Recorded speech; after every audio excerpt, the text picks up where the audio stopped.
আলুগুলো ছেড়ে দিলাম। এখন ডিমের আলুগুলো আমরা ভেজে নিচ্ছি।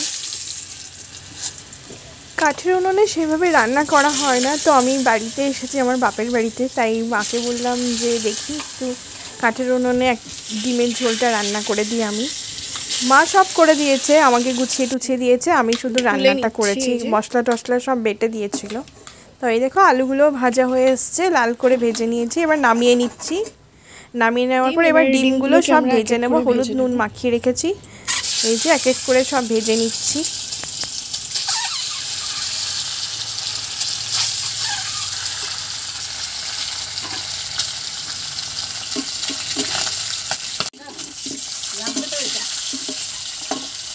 হাত ধুচ্ছি।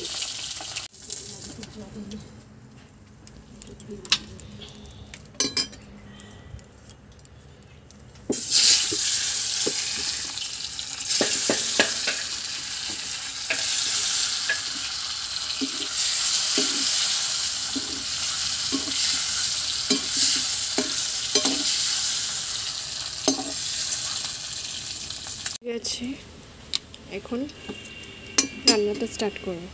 মশলা, জিরে, তেজপাতা, শুকনো লঙ্কা ভাজা ভাজা হয়ে গেলে তারপরে এর মধ্যে পেঁয়াজ কুচি দিয়ে দেবো। পেঁয়াজ কুচি দিয়ে দিলাম।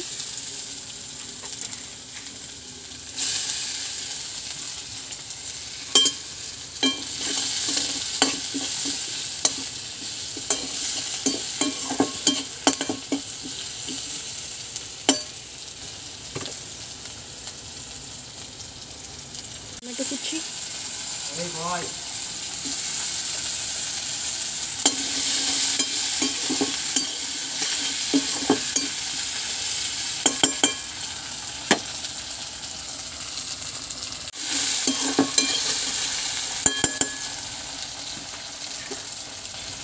এই যে বাটা মশলাটা দিয়ে দেবো। এর মধ্যে পেঁয়াজ, আদা, রসুন, কাঁচা লঙ্কা আর গোটা জিরে বাটা আছে। আপনারা জিরে গুঁড়োও দিতে পারেন, তো আমি গোটা দিয়েছি এর মধ্যে। মা সব বেটে দিয়েছিল শিলপাটাতে। ধনের গুঁড়ো আর লঙ্কার গুঁড়ো দিলাম।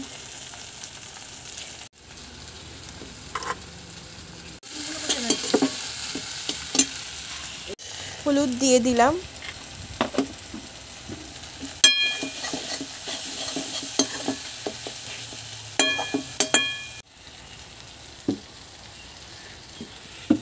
নুন দিয়ে দেবো, আপনারা আপনাদের স্বাদ মতো দেবে।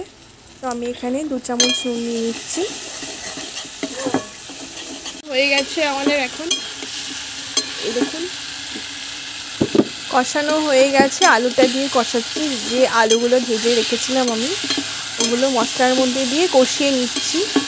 তাহলে খুব সুন্দর আরও ভালো মতন মশলাগুলো ঢুকে যাবে আলুর মধ্যে। কাঠের উনুনে রান্না করলে তার স্বাদটা দ্বিগুণ হয়ে যায়। আর আমি এখন ডিমগুলো ছেড়ে দিচ্ছি। ঝোলটা ফুটে উঠেছে, দেখতেই পাচ্ছেন।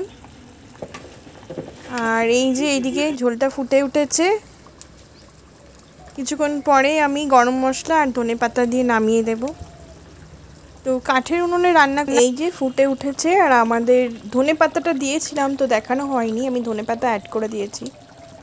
আর যে ফাইনাল লুক, গরম মশলা অ্যাড করে দিয়েছিলাম, দেখানো হয়নি। এই যে ফাইনাল লুক দেখুন।